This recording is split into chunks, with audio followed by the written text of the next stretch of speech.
Oke. Assalamualaikum warahmatullahi wabarakatuh. Waalaikumsalam warahmatullahi wabarakatuh. Oke, selamat malam Pak Hadi selaku dosen pembimbing kami ya dalam mata kuliah Castle Project ini. Kemudian selamat malam juga untuk rekan-rekan mahasiswa yang saya hormati. Terima kasih atas waktu dan kesempatan yang diberikan kepada kelompok 1 pada hari ini. Pada kesempatan hari ini kami akan mempresentasikan hasil capstone project kami yang berjudul mungkin Mbak belum muncul ininya slide-nya di aku. Nah, berjudul pengembangan sistem monitoring dan tracking pergerakan barang ya antar Windows berbasis web. Perkenalkan, saya Ahmad Nugroho. Saya mewakili tim kami yang pertama akan membahas terkait proyek ini. Bersama saya ada rekan-rekan saya juga, ada Mas Muhammad Fatih Hilarobani, kemudian ada Mbak Nur Fatilah, kemudian ada Pak Agus Sugianto. Next, Mbak.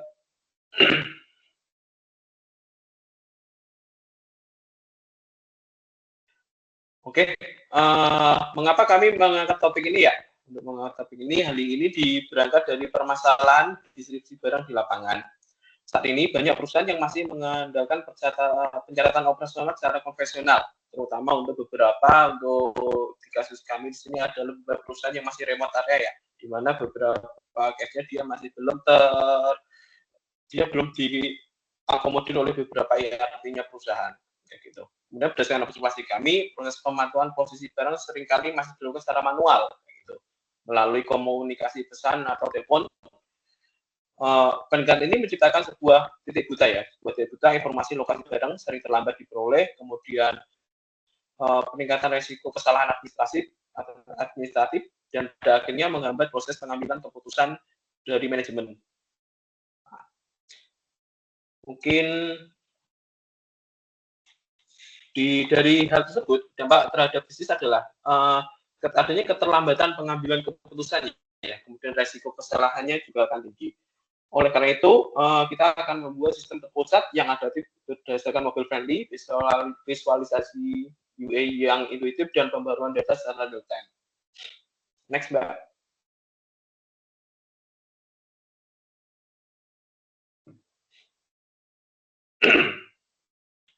Solusi terpusat, visi, dan objektif ya.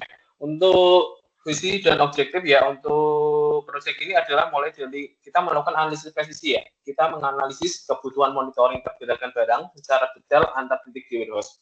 Kemudian kita memanfaatkan terkait antar muka adaptif. Nah, di sini kita merancang sebuah aplikasi web based yang efektif, user friendly, dan responsif di berbagai perangkat.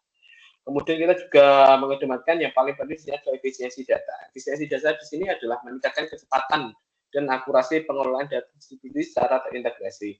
Kemudian untuk mendeploynya kita melakukan akses global, kita mengimplementasikannya secara online penuh melalui domain tracking statement.org. Next, Mbak.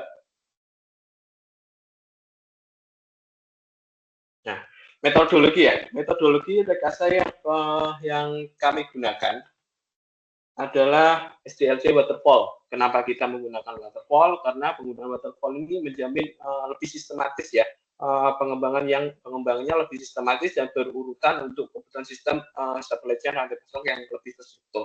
Di mana pertama adalah analisis kebutuhannya. Untuk melakukan analisis kebutuhan di sini pasti kita menggunakan sebuah observasi. Kita menggunakan observasi di lapangan, kemudian kita melakukan wawancara antara admin warehouse, kemudian semua user yang berada pada skop program kerja ini. Kemudian kita mengidentifikasi masalah komunikasi manualnya, sehingga di situ kami di langkah 2-nya kita melakukan sebuah desain ya, perancangan apa yang akan kita lakukan. Jadi kita dari hasil observasi itu kita membuat flowchart-nya, kemudian flowchart use case diagram atas aplikasi yang akan kami buat ini, kemudian aliran datanya itu bagaimana, kita membuat sebuah ERP dan antarmuka client server. Nah, habis itu kita mengimplementasikan, kita mulai pembuatan untuk proyek ini, kita membuat ngoding lah ya, kita menggunakan coding terstruktur yang dimana kita memanfaatkan HTML, CSS, JS, dan PHP MySQL. Kemudian kita deployment ke web hosting. Nah, setelah semua terdeploy, semua bisa dilakukan, kita melakukan sebuah pengujian ya. Kita melakukan sebuah pengujian testing di mana kita menggunakan metodologi black box testing untuk validasi fungsi dan usability-nya. Next. Kemudian arsitektur sistem, yaitu arsitektur sistem kita menggunakan berbasis web dengan metode client server. Ada front end yaitu untuk pengguna dan back end untuk hosting dan untuk hosting. Untuk front end agar lebih mudah dan nyaman bagi pengguna, kami menggunakan kombinasi antara HTML, CSS, dan JavaScript dengan peran agar lebih komunikasi dan responsif dan lebih nyaman digunakan. Kemudian untuk back end itu terdiri dari PHP, yaitu logika sistem dan manajemen sesi. Penyimpanannya menggunakan MySQL berbasis data berpusat. Kami menggunakan hosting dan tidak menggunakan XMPP dikarenakan penggunaan web ini akan lebih banyak agar lebih banyak penggunanya daripada hanya lokal dan hanya menggunakan lokal saja. Kemungkinan dan aksesnya lebih mudah. Kemudian ini adalah topologi dari database yang terdiri dari user, kemudian supplier, warehouse, item, sistem detail, dan transaksi history yang semuanya menyimpan satu data, yaitu di satu database dengan menggunakan ID dan nomor PO tanggal status. Semuanya terhubung menjadi satu dalam satu sistem dalam database. Kemudian ini adalah matriks penggunaan. Ada 3 user yang bisa mengakses web. Yang pertama adalah admin sistem. Kenapa admin sistem ini semuanya bisa mengakses? Dikarenakan dia adalah kunci master dari web tersebut.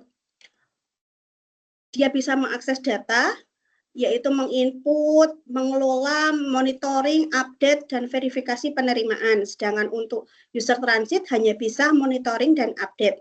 Kemudian untuk user utama hanya bisa monitoring status dan menerima verifikasi terakhir.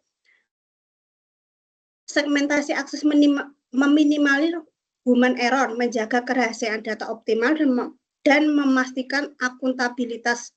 Jadi setiap data yang masuk itu aman dan tidak terjadi hacking. Kemudian siklus hidup pelacakan. Siklus hidup pelacakan ini terdiri dari yang pertama adalah supplier utama. Barang itu diterima oleh admin, kemudian diinput, kemudian diambil, kemudian akan transit di sebuah gudang. Kemudian setelah transit itu, barang itu akan diverifikasi oleh titik transit tersebut untuk menuju ke tempat tujuan. Nah, dalam tempat tujuan itu akan selalu dikonfirmasi keberangkatannya agar terjamin oleh konsumen. Kemudian di gudang utama itu user user utama itu memverifikasi bendanya itu ada apa tidak, dan kemudian kalau bendanya itu memang ada, verifikasi akhir. Berikut adalah struktur coding dari backend dan antarmuka dari website tersebut. Dari website yang kami buat seperti ini, kemudian seperti ini. Nah, seperti ini. Dan ini adalah tampilan dari website yang kami buat. Mari kita masuk. Pertama adalah menjadi admin.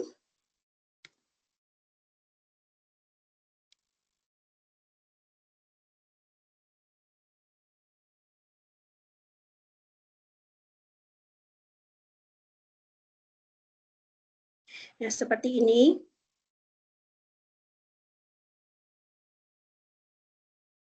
Ini memang sudah ada datanya ya. Jadi ini adalah admin, verifikasi manual, kemudian ada master. Mari setelah itu mari kita masuk ke transit untuk over.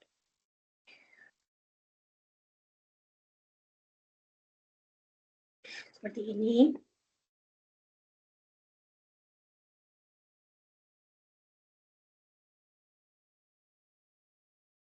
Kemudian mari kita masuk ke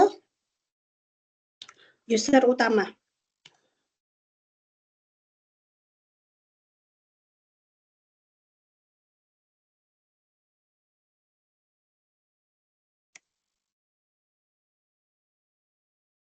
Ya, baik, seperti ini. Itulah coding dan website yang kami buat. Kemudian selanjutnya Bapak Agus. Baik. Selanjutnya terkait dengan anatomi pelacakan real time, proses sinkronisasi fisik dan digital. Dari proses ini setiap pergerakan fisik langsung terekam permanen dalam log digital yang menciptakan jejak audit 100% transparan dan dapat ditelusuri. Poin terpenting dari siklus tersebut adalah proses pencatatan riwayatnya.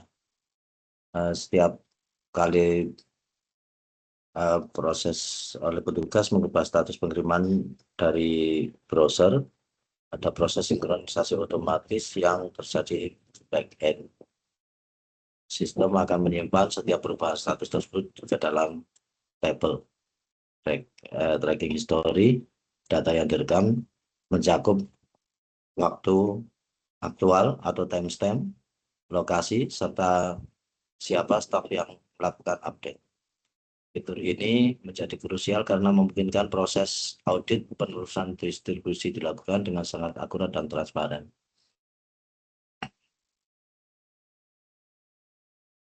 Nah, dari proses arsitektur database, shipment status update memicu trigger ke tracking history, pencatatan waktu, lokasi, dan ID pengguna. Untuk antarmuka sistem, petugas melakukan proses pemindaian atau memperbarui melalui browser. Dan proses selanjutnya adalah barang tiba di warehouse utama. Next. Pusat kendali operasional atau dashboard monitoring. Dari proses dashboard menarik data secara dinamik dari database menggantikan kebutuhan rekapitulasi manual menggunakan kertas kerja atau spreadsheet. Dari total shipment,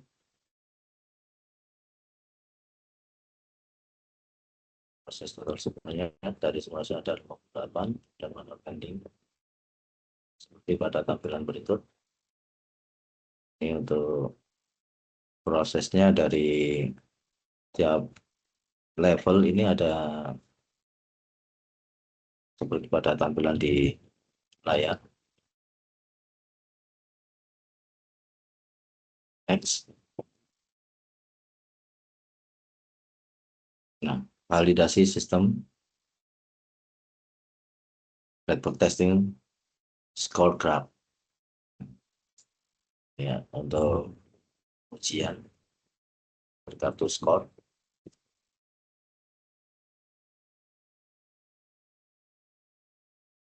Dari proses melalui autentikasi dan login pengguna dari tiap level akun pengguna beserta passwordnya, dan dalam proses validasi untuk data shipment.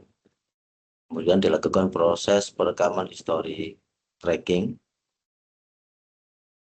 melakukan proses penyimpanan database online, kemudian dari segmen tiap level akses user kemudian proses pemfilteran dan searching pencarian, dan dari pembaruan status real time dilakukan proses kalkulasi dashboard statistik.